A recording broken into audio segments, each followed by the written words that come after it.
Oh, hey there, you goofballs. How's it going? Kevin Gootee, Gutting the Sacred Cow. Brand new episode for you and you and you. This week, Karyn Turk takes on the all-time beloved kid classic, Willy Wonka and the Chocolate Factory. Before we get into it, do not forget guttingthesacredcow.com. New blog articles every single day. Well, Monday through Friday. We take the weekends off. We're, busy. Do not forget as well, at GTSC podcast on Twitter, Gutting the Sacred Cow on Facebook and Instagram. And if you have not yet done so, a 5-star rating, 2 or 3 sentence review. And of course, if you want to advertise with us, guttingthesacredcow at gmail.com. And why wait? Let's see Karyn Turk tear into some Oompa Loompas. Gather round, here's what I know. It's just that this cow has got to go. I know some people kinda like it, yeah, it's trending right now. Yeah, that doesn't matter, cause we're gutting the sacred cow. Hey, honey, how old are you? I'm this. Well, why don't you call me when you're this?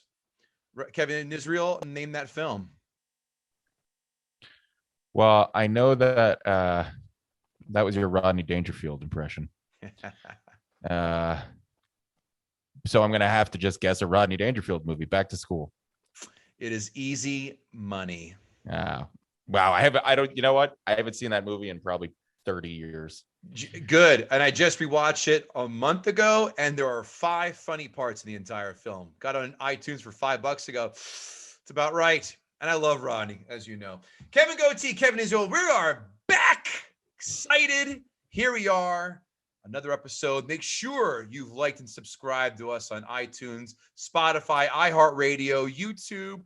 You can see our smug, smiling faces on YouTube. That's right. Everywhere else you can find podcasts. Today, we are joined by Mrs. Florida herself, Karyn Turk. Karyn, how's it going? What's going on? It's great. And, little known fact, I actually sold RVs in the early 90s and I met Rodney Dangerfield. He did a commercial for Giant Recreation World in Winter Garden, Florida. And I was the receptionist, and it was a highlight of my entire life. That's awesome. I have questions. I mean, did he show up in a bathrobe with no underwear, as he's been known to do? Yeah, pretty much. I mean, he pretty much rolled in like that. It was a lot. There was a Lincoln Continental, and he got out of a bathrobe, and there he was, and it was amazing.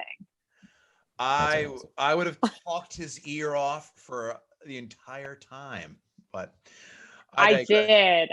He made me a hot dog. He did. Would he put his dick in a would he put his dick in a bun and go, "Here you go, honey"?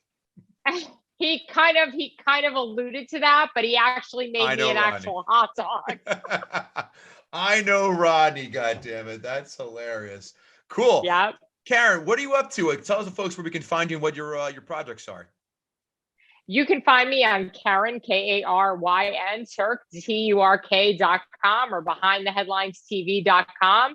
I do a lot of influential stuff. I talk about a lot of things that people don't want to talk about, and I tackle tough topics, the topics in the headlines that the mainstream media is not covering. Those are the things that I tackle every day. You said tough topics. I was going to suspect you were about to say anal fissures, because no one wants to talk about that. I don't want to talk about that either. I mean, we could talk about anal other things, but not anal fissures. Kevin Israel's hair just stood up on his arms. Did you see that?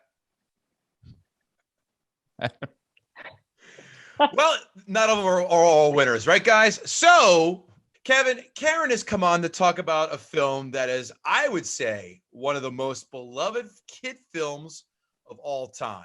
I would put this in the same category for a kid film as beloved as A Christmas Story. Would you agree? I would go. It's up there with Wizard of Oz. Oh, in terms of beloved, Karyn's already having a fucking coronary. You see her face. I'm not saying that's how I feel. I'm just saying I think that people look at it like that. Yeah. Oh, they do. It is definitely treated with kid gloves. Karyn has chosen Willy Wonka and the Chocolate Factory. By the way, celebrating its 50th anniversary this year as you hear it taped. I was surprised. Here was what I was more surprised about. A $1971 budget of $3 million. A gross haul of $4 million. It just made its money back and then some. Translate that to 2021 money, $19.7 million budget, a $26.3 million haul. This has got to be one of the lowest profitable films that we've ever done in all 80-ish, whatever we are, 90 episodes we've done on this podcast. Definitely. I mean, this barely made its money back. IMDb, we all know, is a scale 1 through 10 with decimal points. Karyn, you would be the first on the honors tease here. What do you think Willy Wonka and the Chocolate Factory scored on IMDb? 1 through 10 with decimal points. I'm going to say a 2.5. Woof. I didn't say insert your personal thoughts yet. I said. I'm going to 7-1. 7-8. Ooh. Critics Rotten Tomatoes score, as we know, is a 1 through 100 percentage base score. Kevin Israel, critics Rotten Tomatoes. Bazinga. 83. Karyn, a guess? 4.2. 90. The critics love this film. I'm surprised they love it that much. I'm surprised they did too, because here comes the audience score. Karyn, what do you think the audience gave Willy Wonka and the Chocolate Factory? Is it like a 1 to 10 ranking, or is it a percentage? No, same percentage, 1 through 100. 6%. 6. Jesus Christ. Kevin Israel. See, you gave a little bit of a tell before this, so I'm trying to think if it's higher or lower. I'm going to go 93. Then I didn't give a tell if you couldn't figure out if I was going higher or lower. Did I? 87. Oh, wow. They were. I'm right next to each surprised. other. I thought that was. Yeah. I thought this was going to be mid-90s easily for the audience for sure. Quotes. I'm not going to do the Oompa Loompa song because we're all, I'm sure, sick and tired of people singing that one. So I have one quote. Spitting is a dirty habit. I know a worse one. Nice tongue-in-cheek adult humor there. Kevin Israel, joke. Quote. Yeah. Violet, you're turning violet, Violet. Karyn, do you have a quote from this film? We're going to juice Violet. We're going to juice Violet. Excellent. 5 fun facts. For you The right chocolate now. river in the factory was actually made of chocolate, cream, and water. It spoiled fairly quickly and left a terrible smell. Yeah, I mean, it didn't really look like chocolate. I know. It looked It like looked like it looked like diarrhea. It looked like either diarrhea or never mind. I'll probably get in trouble if I say it looked that. even more waterier than that. Like it looked like they're just dirty water. It looked like Insta gravy before you cook it. Yeah. I remember even as a kid, like there was the scene where they scooped something out of a mushroom, and I was like, oh, that looks good. But the river, I was like, no, I would, even as like a 7-year-old, I was like, I wouldn't drink from that. No. The actress who played Violet Beauregard did not want to do the nose picking scene because she had a crush on the guy who played Charlie. Oh, isn't that so cutesy little poo? known facts. Yeah. Nothing kills a boner like a girl picking her nose. It's Yeah. a fact. Listen, these all fun facts Bad. can't be I sold an RV to Rodney fucking Dangerfield, okay? So good. The Wonka, I know, right? The Wonka wash was just fire extinguisher foam, but it turned out to be a skin irritant to the point where the actors had their skin puff up and recovered after several days of medical treatment and recovery. So did they get hazard pay too? Yeah. Would it be skin grafts, doopity Lawsuit. That's only today. Back then, people didn't sue. It was a Yeah. different world. They'd be told, That's toughen up, pussy, and get on set for the next take because you'll get Suck it up, Yeah. kid. Here's one that I thought was really cool. All members of Monty Python were considered for the role, but deemed not big enough for an international audience. Yeah, it doesn't surprise me. And get ready for a nice butt puckering scene. In the book, the Oompa Loompas were pygmies from Africa, but since it was in smack in the civil rights movement, the director went with orange faces instead. Good decision. Good decision. Great decision. Great decision. We are now going to our new segment, Karyn Turk, and that's called Ask the Gutter. And we have one question for you as we put it out on Twitter today. What questions you have for our gutter of tonight's episode? And the one question was from the STST podcast, who hurt you? Who hurt me? As in, Willy Wonka hurt me. This movie hurt me. Oh. This movie was the bane of my childhood existence. And the worst part about it all was I watched it on a black and white television, which I think made it even worse. Wow. Were you brought up in Guantanamo Bay, Cuba? Holy shit.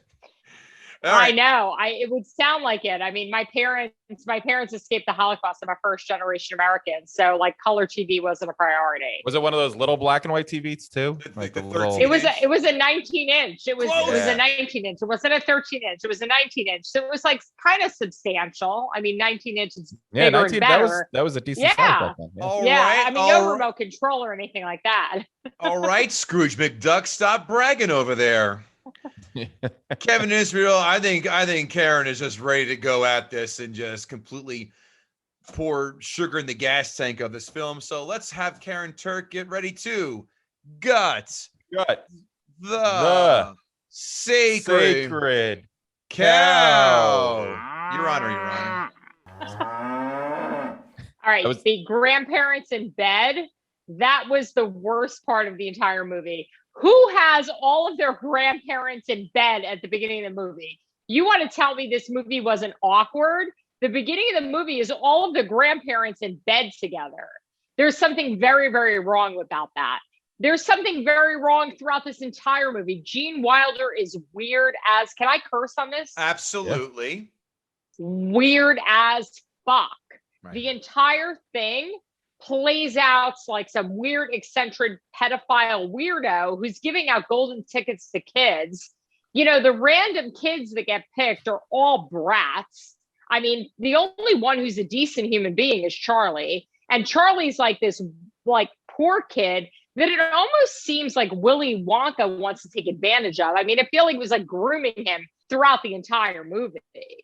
And like, even as a child, I'm like, this doesn't add up. This doesn't make sense. Like, who takes these kids, brings them to a factory, gives them all this stuff for nothing? And this stuff's weird. And then people are disappearing. There's deaths at the factory. Nobody seems to care. It seems completely irresponsible. And it seems like an OSHA violation, like everywhere you turn. Excellent. What else? Why else do you hate this? You know, the thing is, I hate everything about it. But that's what's so crazy, that this movie actually traumatized me as a child. And it wasn't because I was watching it on a black and white TV, which might have kind of added to it a little bit. But it's just the whole thing. Like, what happened to Augusta? Why did he end up in the fudge factory?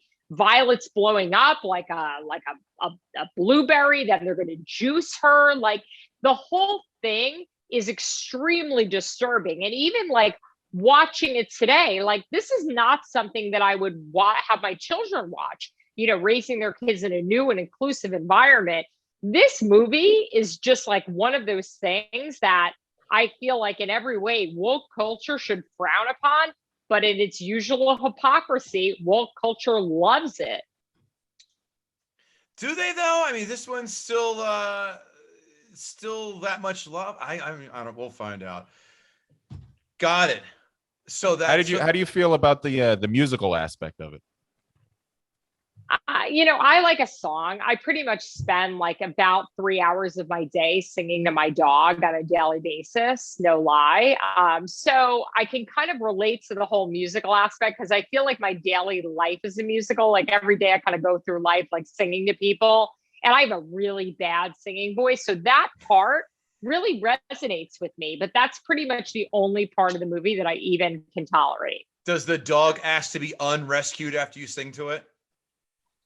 The dog wasn't rescued in the first place. I have one of those designer dogs that I actually bought like in an alleyway. Hilarious.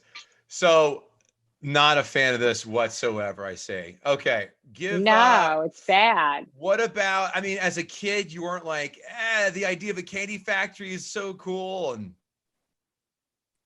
This is not a candy factory. I mean, this is like a weird, like pedophile environment that you're getting sucked into with a bunch of bratty kids, right. and people's grandparents are sleeping together. I mean, the whole thing is weird. Right. So no, as a child, I remember watching it and thinking like something's off. Like this is not right. Like, I don't know why I don't like this. I don't know why this strikes me as strange, but this entire thing is weird and I feel uncomfortable and I don't want to watch this. Yeah. It's very strange that not one adult won a golden ticket. I have a question. No, it was all children. Yeah, and it wasn't like he could plant it to only for kids to get it, but it was just very such happenstance that only kids happened to win it. While this was worse than the lottery ticket, like Powerball time, you know? Everyone was running to stores. The fact that he faked that injury at the beginning, the fact that he faked the limping and the injury, to me is just kind of telling about who he is. Like, here I am, like, I'm going to show you, like, I'm going to fake this injury, like, so you can like buy in and like feel bad for me. But later on, I'm okay. Like, that's weird too. Like, there's no way, supposedly no way in today's modern society that we would tolerate something like that. But back in 1971, that was like totally okay. By the way, another fun fact that I actually did not put down, but Gene Wilder demanded that they allow him to do the somersault inch when he, was first introduced there. That was his thing. He's like, I demand this be part of it. Like, all right, that's that important to the character. Go for it, Gene. Yeah, that was a bizarre addition that really didn't make any sense. I mean, I think the whole thing, I mean, there's no way that you can watch this movie and that you can actually walk away from it and say that this is some classic, amazing film. And what really disgusts me is when people compare it to The Wizard of Oz. The Wizard of Oz is an amazing film. It's a classic film. It has, midgets, all these things. It does. It has midgets. We admittedly, we said they were midgets at that point. Now we can't say midget anymore. That's not politically correct. They had little people. They had everything. The Oompa Loompas were weird. The Munchkins were cool. Oompa Loompas, weird. I mean, anybody who has white eyebrows and an orange face, I mean, the whole thing was very, very strange from the very beginning. You just described half of South Florida with that. Karyn, give me a number 1 to 10 for Willy Wonka in your opinion of this film. It's like a 2. 2? It's a 2. Woo. Yeah, it's a 2. Okay. It's a 2. I mean, there's just so much wrong with it. It's from the fact that I feel like Gene Wilder's like a weirdo / like pedophile weirdo. It's the whole thing. I mean, the Oompa Loompas, just the way that the whole thing, the whole writing, the whole story, everything about it, it's awful. Yeah. Okay. Fair. These notes brought to you by guttingthesacredcow.com. Come to our website every day where you find brand new articles every single day. List of 10. That didn't happen. One of our favorite segments, movie sequels we want to see. Of course, our shirts, we have shirts, bags, hats, cell phone holders, you name it, we're there. Of course, all the links to the podcast. And speaking of the podcast, please like and subscribe the Gutting the Sacred Cow podcast, the one you're listening to right now, and leave us a 5-star rating and 2 or 3 sentence review, and we will thank you eternally. Notes. I have never seen that many skinny kids running to a candy shop after school. Usually it's the fat kids trying to run, but we call it walking molasses when they go running, right? Right. I don't give a shit if this candy man is giving away free candy. The second he breaks out into song, I'm pepper spraying him and calling my parents. 4 old people in one bed together. Looks like the worst porno idea ever. Even Kevin Israel can't snap one off to this one. Well, I did. So then. Challenge completed. Oh, God. Charlie offering to buy his grandfather tobacco is hilarious. Wait till he saves up enough from his paper route to buy him a hooker instead of his grandmother with her piss-stained yellow teeth. Crest strips, kids. In the future, they work. If my name was Veruca Salt, I'd be an obnoxious cunt too. Speaking of, I also enjoyed the band Veruca Salt way more than I enjoyed the character Veruca Salt. Great 90s band. Yeah. Volcano girls ever been here? Even as a kid, a lifetime supply of chocolate would get old after 3 days because everyone's going to start hitting you up. Bro, can you give me some candy bars? People going that bonkers for free chocolate when they're poor. Why not take that energy and find a job instead of a fucking lottery ticket? The parents in this Why was Charlie the only one working? Yeah, thank you. The mom was too. The mom was washing clothes. The parents in this film are trash. They're letting their kids grow up to be complete assholes, especially that one kid in full cowboy gear. Where's Billy the Kid when you really need him? Speaking of, the grandparents want him to have faith in the lottery system. Sounds like Charlie is going to be on the dole in no time. And here I am standing behind him, just trying to buy a pack of gum while this dickhead's buying 35 different naughty numbers and different combinations and tickets and shit. Charlie's teacher is one of the ugliest human beings I have ever laid eyes on. And I've been to Philadelphia and South Jersey plenty of times. Oh, well, there goes that. Oh. We have to make this funny somehow, some way. I can't figure out what's more annoying in this film. The kids or every character having to break out into song every 10 goddamn minutes. The grandfather who couldn't get out of bed for 20 years finally decides to get out of bed and start shaking his ass like J-Lo at the Super Bowl. Get the fuck out of here. Violet Beauregard, chewing her gum with her mouth open like a cow, sent me into full berserker barrage. I hope she met a long and painful death. Nothing worse than people who chomp their gum. Oh. Playing a mini flute summons midgets? Sign me the fuck up. I know this is a mystical life changer because true story. Whenever I go to Vegas every year, you know how I know it'll be a profitable trip at the tables? If I see a midget in the cab line, I know I'm going to win money, and I do. Now, all I need to do is get a flute and tussle his little hair, and you can back a Brinks truck up with that free money I'm going to take from those tables. Yum. Willy Wonka does have a calm creepiness. I agree with you, Karyn. I'm just waiting for him to go all Nicholson in The Shining or Colonel Kurtz in Apocalypse Now.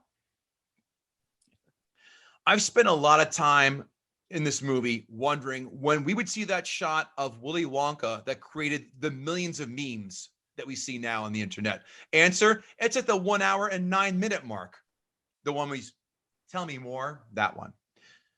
Veruca Salt should be fed an M80 disguised as a lollipop. Charlie is the only tolerable person in this film because I'm not digging bipolar Wonka. Nope. Is it me or is going through a candy factory and not being able to eat anything the worst torture? That's like popping a Viagra and going to a strip club without any money in your wallet. He speaks from experience. Not a strip club guy, but I feel some people's pains. The Oompa Loompa songs are viciously annoying. We did not need the rule of 3 on this one, Kevin Israel. 1 and done. Just like the Minnesota Twins in the playoffs when they play the Yankees. All this was a test to find out which kid was the most worthy for a fucking chocolate factory. Blech. I agree. The other kids were all diarrhea stains of life, but shit, Give them at least a consolation prize for finding that goddamn golden ticket. Give them like a run in, like one of those days, if you won a prize, you get to go to Toys R Us for an hour and fill up your shopping cart. Give them a run. Oh, remember that? Yes, I do. So good. Now that's the prize I that we all dreamt of that. Thank you. Toys R Us. Yes, right to the Be a Nintendo Toys Alley. R Us kid. Yeah. Give them a run in that candy store for about 3 hours and let them see if they can go into a diabetic coma or not after eating all that sugar. And if they do, they get a quarter share of that factory. And now, I never liked this fucking movie as a kid. It ranks right up there with The Christmas Story, being insanely overrated and hung up only on nostalgia. I didn't loathe it as much as I hated A Christmas Story. I gave it a 0. That's how much that film stinks, Karyn. But make no bones about it. This film fucking sucks. And I almost want to beg someone to come on this podcast to argue why this film is good. 3 out of 10. And good. I'm glad we agree. I'm at 2. I can't give it a 3. You can give it a 3. You can give it whatever you want to. And obviously, no remote. This does not pass the remote test for me, except for to throw a remote control at people who say, "Hey, I love this as a kid, man. Keep it on." Fuck you. This film stinks, has always stunk, and will continue to stink. This film blows. Kevin Israel, the floor is yours. As soon as the movie started, and the candy shop worker was singing, "Who can take a sunrise?" I was like, I know Kevin Gootee just threw his remote through the wall. Because Kevin Gootee hates musicals. I do. And then the dude starts pouring candy just all over the place, the kid's hands on the floor. And I was like, this guy should be fired. He's just wasting the product. Does he do that every day? Just give out candy? He's a terrible businessman. That shop's going to be out of business in no time. I want to know who's in charge of loss prevention in that store, because that guy would be fired. Yeah. Then you see Charlie walk in front of the chocolate factory, in front of the Wonka factory, and it looks like a Ford plant. It's making candy. What do they have all these smokestacks and brick buildings? What the fuck are you making in this? What are they? Are they melting down Oompas into their constituent parts? Like what is this factory doing? Listen, good. I'm going to echo what both of you said. The worst part of this for me is the 4 grandparents in bed. Because first of all, that room must have smelled so bad. And just so disgusting. And that's why Charlie was buying his grandpa tobacco, because he wanted him to die. He's like, listen, if you guys would smoke enough of this shit, maybe you'll die and give us some more room in this shitty little apartment and stop stinking it up. And every now and then I have to get a glance of your crippled old feet, which are probably horrifying. Dude, that room, one of those 4 easily had diabetic ulcers, and there is no unsmelling that smell once you smell the diabetic ulcer. And who was washing them? Like, was the mother washing these 4 invalids? And Grandpa Joe didn't look that old. Like the other 3 looked very old. Grandpa Joe, he rallied. He rallied when it was time to go to the chocolate factory. He rallied. And, right. He was Charlie's biggest cheerleader, which I found really interesting. Like, he had faith that this was going to happen, that Charlie was going to get that golden ticket, and that they were going to go to the factory. And then he really rallied. He went from being this in-bed invalid with these 3 other old people with diabetic ulcers, and it was all horrific. And then he's there and he's totally like mobile. Like, dude, what was that? No atrophy, nothing. 20 years. Nothing. Grandpa Joe jumped out of bed like Mia Wallace when she got stabbed in the heart with the adrenaline needle in Pulp Fiction.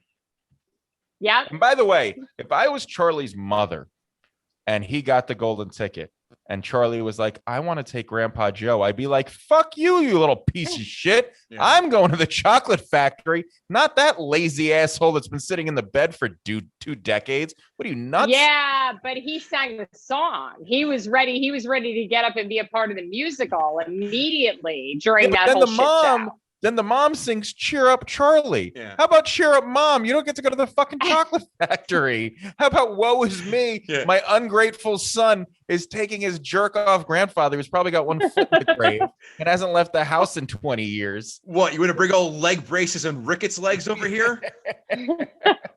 And if my mom sang me that "Cheer Up, Charlie" song, it would have been called "Suck It Up, Pussy." Right. But I will say this: the ransom scene for the box of chocolates, where the woman was like, the kidnapped, the husband was kidnapped, and they were like, they want your last box of chocolate of Wonka bars, and she was like, "Can I have a day to think about?" I thought that was actually that was really funny.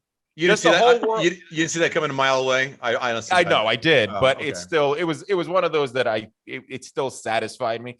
The whole Okay. world that they set up around this was, I guess you had to kind of take it as fantastical as it was, because nobody gives a shit about a chocolate factory. Nobody gives, the fact that the whole world was stopping to look for these golden tickets. It was insane. And Willy Wonka was clearly like an amalgamation of like Michael Jackson and Elon Musk. Like you put those two together and give them a factory, and you have this great inventor who's probably kind of a pedophile. Like I would have gone with like Jeffrey Epstein and like Bill Gates. That would have been my guess. No, because he was, I mean, the whole kid thing, the whole having this magic land where you're inviting kids, but then also having, he's supposedly this great innovator that everybody looks up to. I see kind of an Elon Muskish beat it thing going on. Oh, wow. Well, I mean, I think Elon Musk would have had something better than the smokestack. I mean, I feel like we wouldn't have been like lost in like, the 30s there. I feel like there would have been something a little more technologically interesting there. His candy bars would like have a robot. His candy bars would have much less of a carbon footprint. Yeah.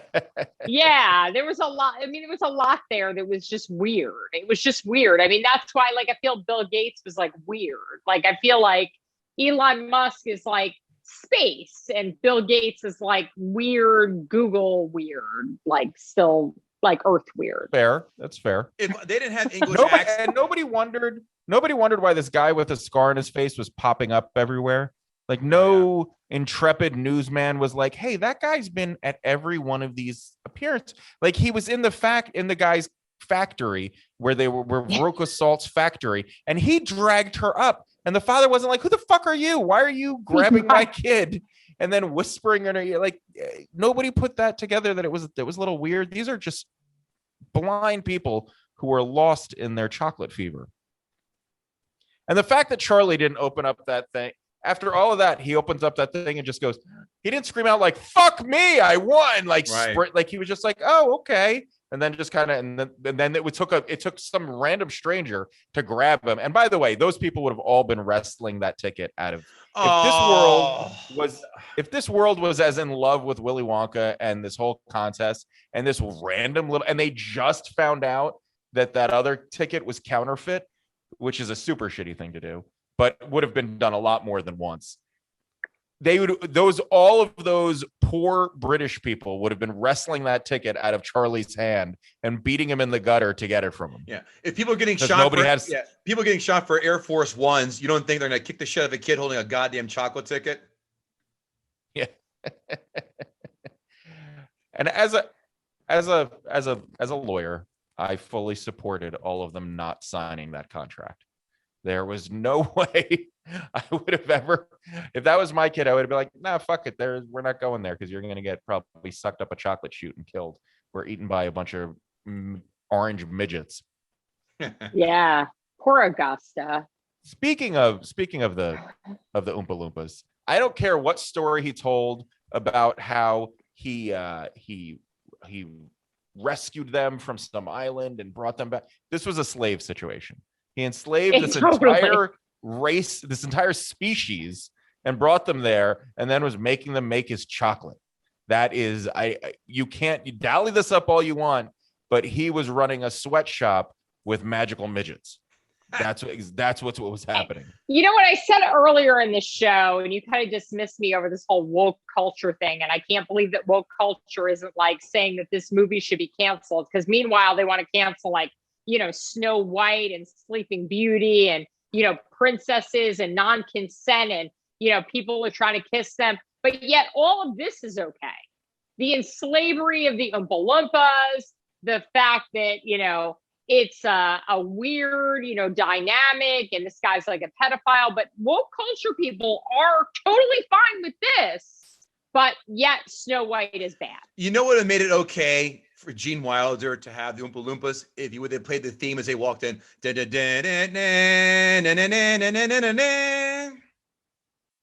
I don't know what song that was. Indiana Jones and the that? Temple of Doom. No. Oh. Come on, he slaved the kids. Oh. Yeah. Wonka. So here's my feeling with Willy Wonka. There were points where I really liked what Gene Wilder did with the character, because when the kids were doing stupid things and he was like, "Oh no, don't, please!" Like, he clearly just doesn't give a shit about them.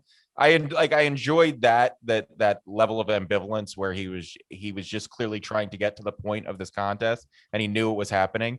But then there was the scene where he was standing behind the TV kid and he was just rubbing his hair when they first walked into the chocolate room, and I was like, that's not right. That's horrifying and disgusting, and he shouldn't be touching him. And then when Augustus Gloop gets caught in the chocolate chute and he's watching, Willy Wonka is clearly getting sexually excited. He's like, the anticipation is killing me. And there was so much like kind of phallic symbolism in that scene, and then the elevator shooting through the roof. Like, there was a lot of odd male sexual innuendo in this that I wasn't comfortable with, and I'm not willing to explore the reasons why I wasn't comfortable. I completely agree. I mean, I think that this entire movie is just weird as hell, and phallic symbols. I mean, they were everywhere. But then there's also like the whole thing that like every one of the characters was weird. Like, there wasn't even Charlie wasn't really relatable. Like, we all want to make Charlie into the most relatable character, where you're like, okay, like, I want to like Charlie because Charlie is the only semblance of normality here. Mhm. And he was weird as fuck. Right. I agree. What do you have? No, You got nothing. he was supposed to be the one the audience is related to. He was the one that you were kind of seeing this all through his eyes. Right. But that was even difficult. Like, that's painful. Like, that's even painful. My grandparents are sleeping together. I have a newspaper route. My life sucks. I'm on this mission to get this golden ticket. I go to this godforsaken store every day. I get the golden ticket, and my grandfather's the only one that's happy for me. My mom's singing me songs, whatever. Then I show up at this weird ass pedophile's place, and here I am. And like, somehow I got to survive through this whole thing. There's people blowing up like blueberries. Other kids are getting sucked through things and disappearing. There's Oompa Loompas, these slaves that are enslaved by Willy Wonka. Like, put this all in perspective. I mean, there's part of me that wants to feel bad for Charlie, but Charlie was weird as fuck going in too. And then he's kind of left with being the only obvious choice to be the victor in this entire situation. And then he wins the opportunity to live there with his entire family, including his weird grandparents that are all going to sleep together. And the question is, what happened after that? What happened? Did they all move into the chocolate factory together? Were they all living there? Were the grandparents still sleeping in the same bed? I have unanswered questions. There is a second book called Charlie Through the Glass Elevator or something like that. I have not seen this, and I don't know that I want to. I don't know if I want to get involved with that. I don't think I want to get involved. The Invention Room. The Invention Room was nothing but puns, but I got to tell you, it kind of made me Snickers. Oh, boo! Yeah, You son of a bitch. The burping scene. That scene would have been 1,000 times funnier if it was farting. Yeah. If they just had the balls to do farting, it would have. Yes, you can shake your head all you want, Karyn. Oh, Farting is always funny. An old man farting his way. That would have been. I would have. And the old man would have shit himself up too. He would have filled that diaper of his that I'm sure he had.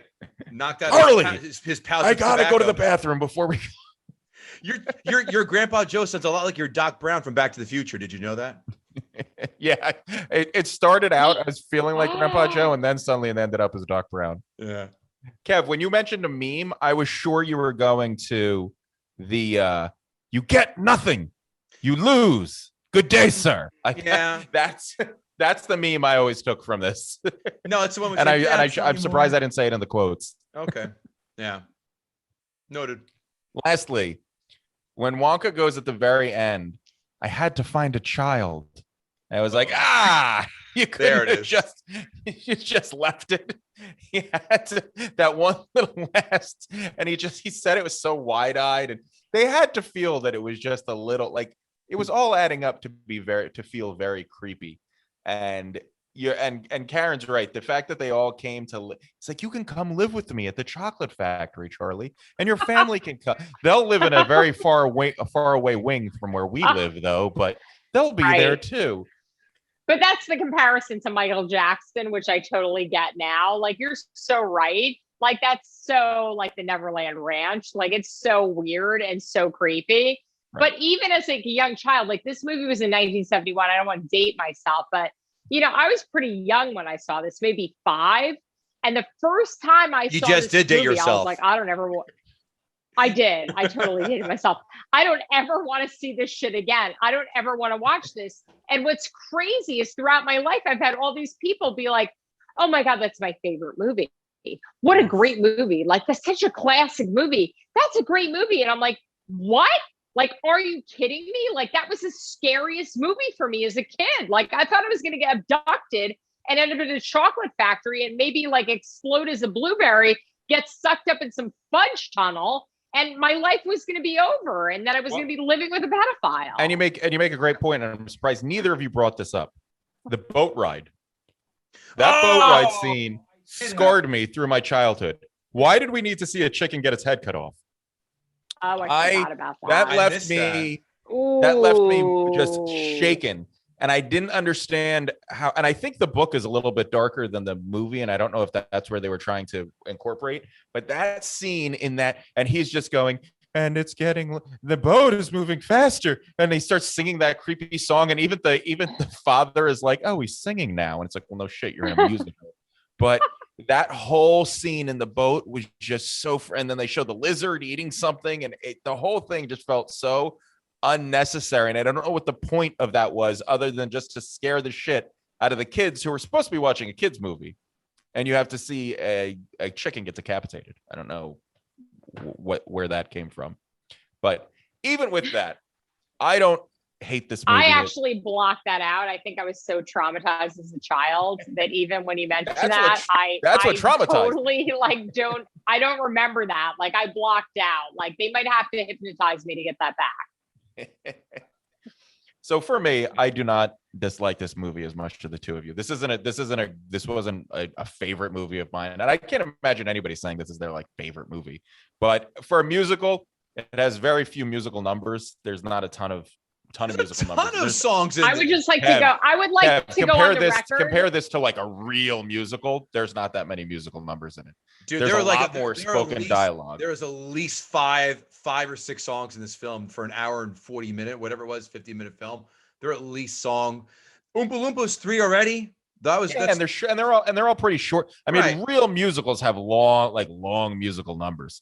These are all pretty short. But for me, I don't mind musicals anyway, so it doesn't. That's not a thing for me. I don't mind this movie. I think Gene Wilder had an interesting take on it. I do think it's very creepy, but as an adult, it strikes me as almost more funny and silly than anything else. But this isn't a remote test passer. This isn't a movie that I'm going to rush out to see. It's probably not someday when I have children. It's not a movie I'm going to rush to show my children either, but it didn't offend me. It didn't horrify me. For me, this movie is a 5. Gotcha. Well, let's see what those assholes who wear bow ties and elbow patches and use words like zeitgeist say in our critics' 5-star reviews. Probably the best film of its sort since Wizard of Oz. It is everything that family movies usually claim to be, but aren't. Delightful, funny. This movie's not funny. Cut the bullshit. Scary, exciting, and most of all, a genuine work of imagination. The movie continues to remain timeless in spite of itself. Wrong. With a single gleam of his eye, Wilder pulls off more hints at a devious personality than all Johnny Depp's white makeup and bad wigs combined did. And Well, that movie was terrible too. I didn't bother with it. And the last 5-star review, an okay family musical fantasy.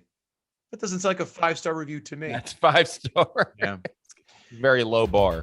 Critics 1-star reviews. Willy Wonka and the Chocolate Factory, like many childhood favorites, is better left in the past and allowed to reside in memories. As an adaptation of Doll's story, it's inferior to the Burton remake. Wow, that's not true. The passages in the mysterious factory, which should be Charlie's and are released from the oppression of the earlier scenes, are just as ugly as everything that's come before, so there's no contrast. That was word soup and meant nothing. Aspires to the whimsy and fantasy of the Wizard of Oz, but doesn't really capture the magic. More of a fond tribute to pure imagination than a triumph of it. And our last 1-star review, a strange, semi-sweet kiddie fantasy. Signed, Jeffrey Epstein. Just kidding. Yeah. Right.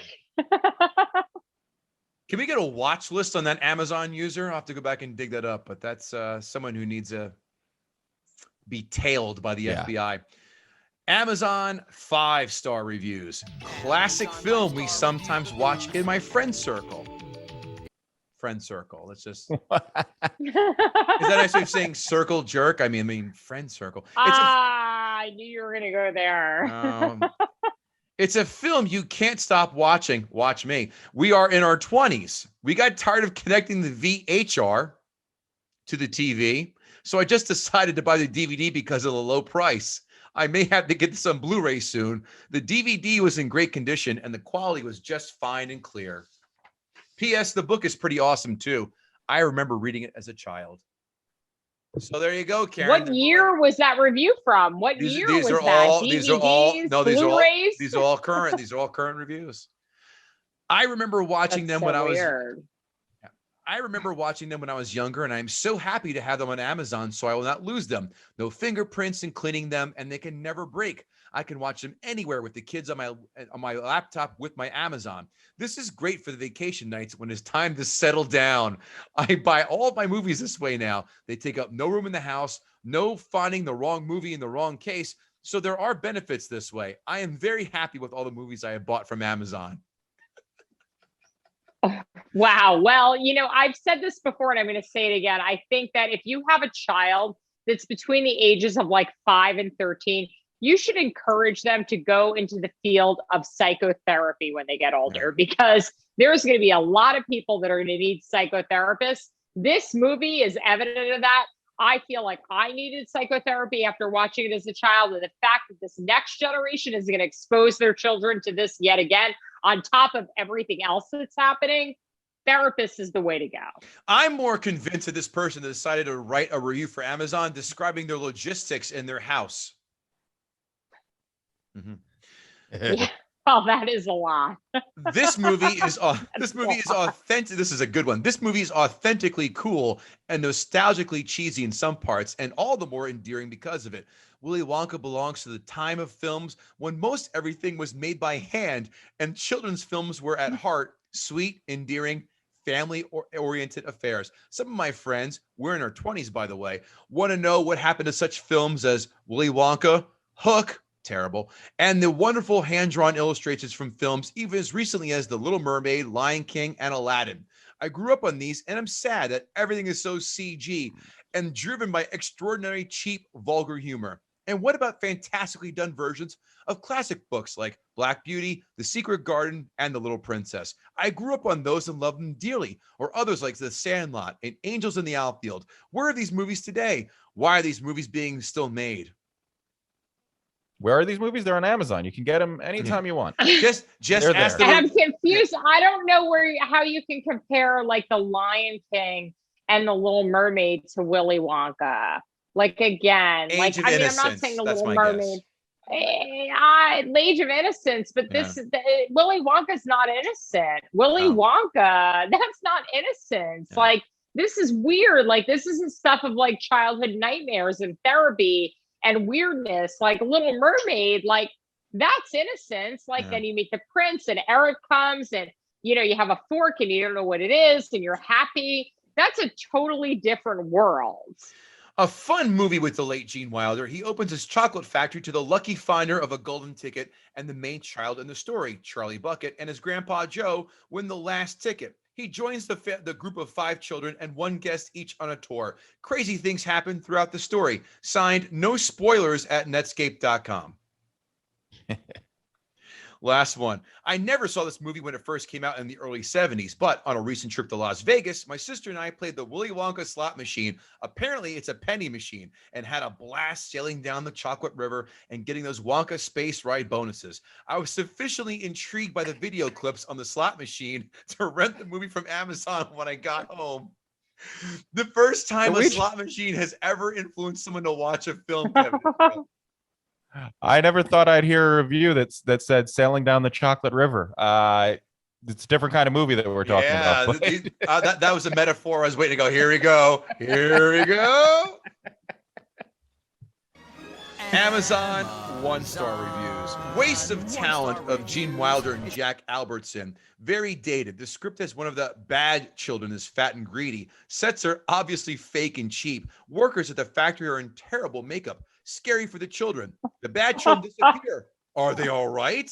The bad children should be taught a lesson and redeemed as in the book as like Madeline and the Bad Hat. The bad children should not disappear into a garbage dump with a furnace. I would disagree. The ending is ridiculous. I know this is not a modern movie that can use CGI. However, it looks pathetic compared to The Wizard of Oz that was made in 1939.